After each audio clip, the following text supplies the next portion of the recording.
My name is Rebecca Hayes. I'm 43, and the day my father called me a glorified security guard in front of 300 wedding guests was the day I decided he'd learn exactly who his daughter had become. I stood at the back of the ballroom in my simple black dress, watching my golden boy brother Daniel dance with his new wife, while Dad regaled the head table with stories of his successful son and his other daughter who couldn't even finish college. The crystal chandeliers cast everything in warm light, but I felt cold watching this performance I'd seen my entire life.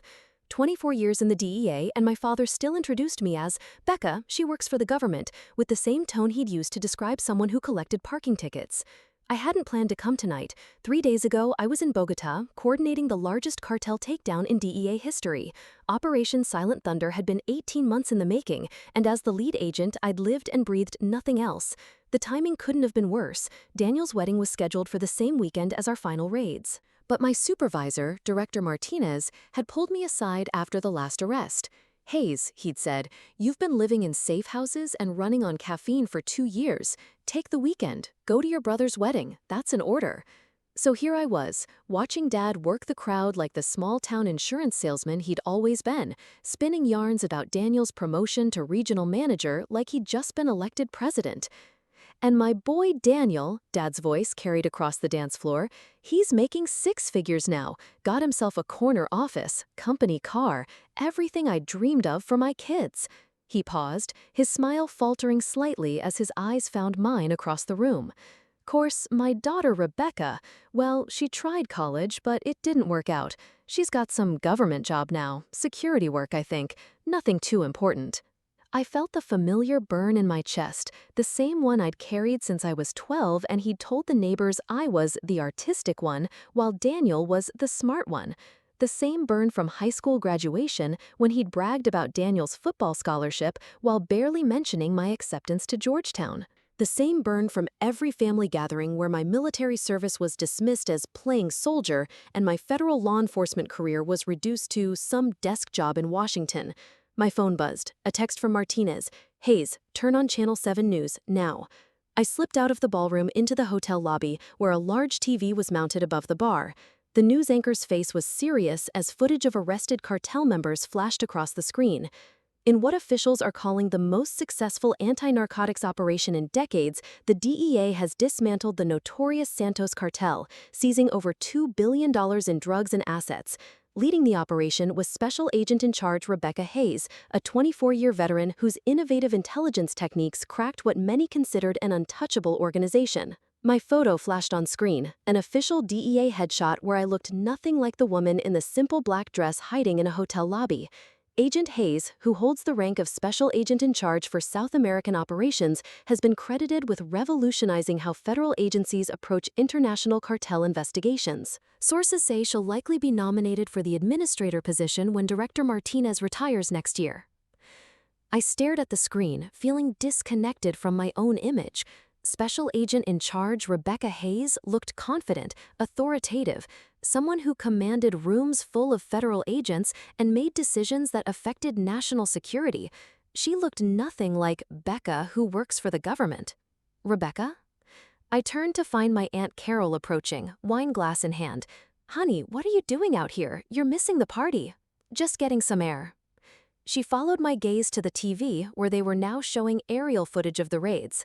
"Awful, isn't it? All this drug violence. Thank goodness you've got a safe government job, not like those poor agents who have to deal with that mess." I almost laughed. If she only knew that 3 days ago, I was rappelling from a helicopter into a compound in the Colombian jungle. "Come on," Carol linked her arm through mine. "Your father's about to give a toast. You know how he gets when he's had a few drinks. He'll probably tell everyone about the time Daniel won that Little League championship again." We walked back into the ballroom just as Dad was tapping his champagne flute with a knife. The crowd quieted, all eyes turning to the small man in the ill-fitting tuxedo who somehow commanded attention through sheer determination. "Ladies and gentlemen," Dad began, his voice carrying that familiar boom I remembered from childhood, "I want to talk about success tonight, about what it means to make something of yourself." Here we go, I thought. My son Daniel here, he gestured broadly toward the head table. He's everything a father could want. Football star in high school, graduated college with honors, worked his way up at the company. He's got the house, the car, the beautiful wife. He's what we call a success story. Polite applause rippled through the crowd. Daniel raised his glass, beaming. Now, I love both my children, Dad continued, and I felt my stomach tighten. But sometimes you've got to be honest about these things. My daughter Rebecca, she's had a different path. Dropped out of college, couldn't settle down, never gave me grandkids. She works for the government now, security guard or something similar. Nothing wrong with that kind of work, mind you, but it's not exactly what you dream of for your little girl. The words hit like physical blows.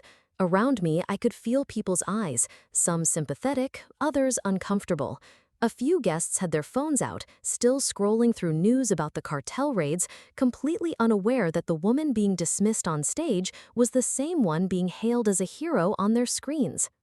The point is, Dad continued, oblivious to the irony, success comes from dedication, from making the right choices, from Dad. The word came out louder than I'd intended. The entire ballroom turned to look at me, standing at the back in my simple black dress. Dad's face registered surprise, then mild annoyance at being interrupted. "Rebecca, honey, I'm giving a toast." "I need to correct something," I said, walking slowly toward the front of the room. My voice carried clearly in the sudden silence. "You said I dropped out of college." Dad's smile was strained. "Well, yes, you left Georgetown after that first year."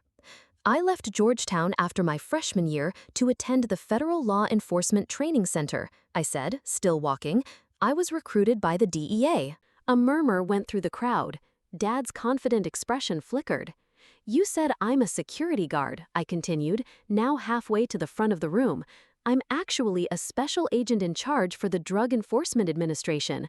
I've been with the agency for 24 years. The murmur grew louder. Someone at a table near the front was staring at their phone, then at me, then back at their phone. "You said I never settled down," I said, stopping directly in front of the head table. "Last month, I was awarded the Administrator's Award for Excellence, the highest honor the DEA can bestow.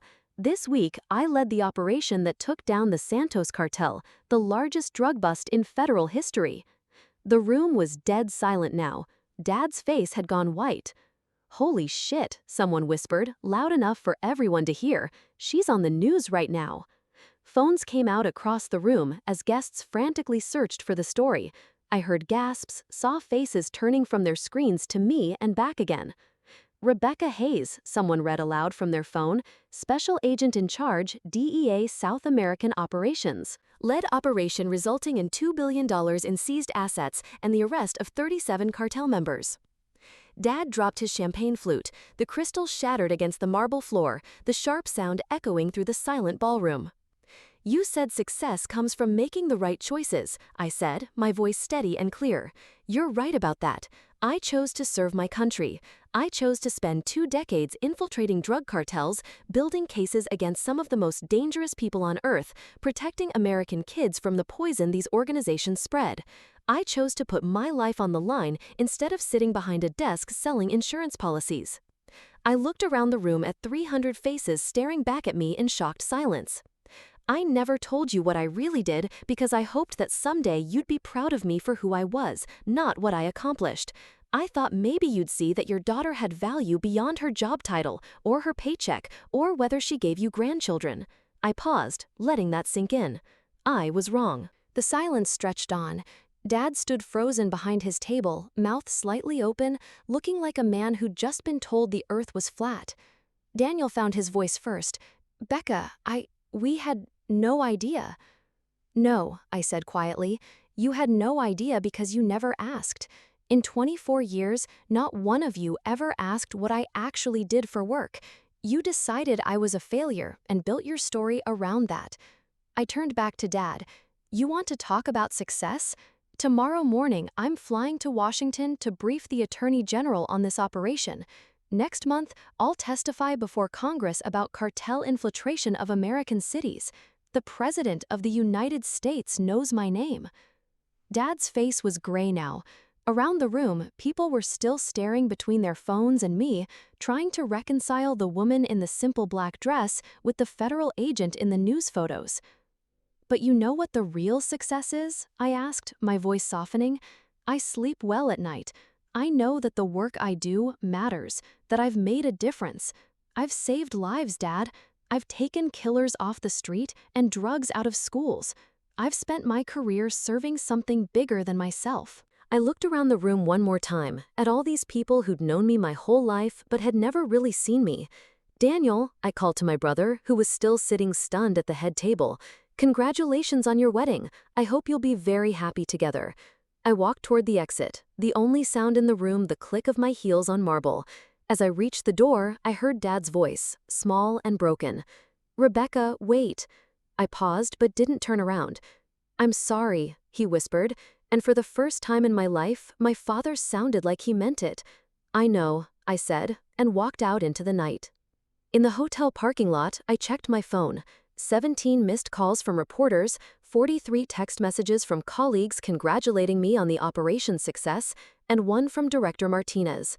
"Hayes, the president wants to meet with you Monday morning. Hope you enjoyed the wedding." I smiled for the first time all day and drove home to the life I'd built, not the one they'd imagined for me, but the one I'd earned.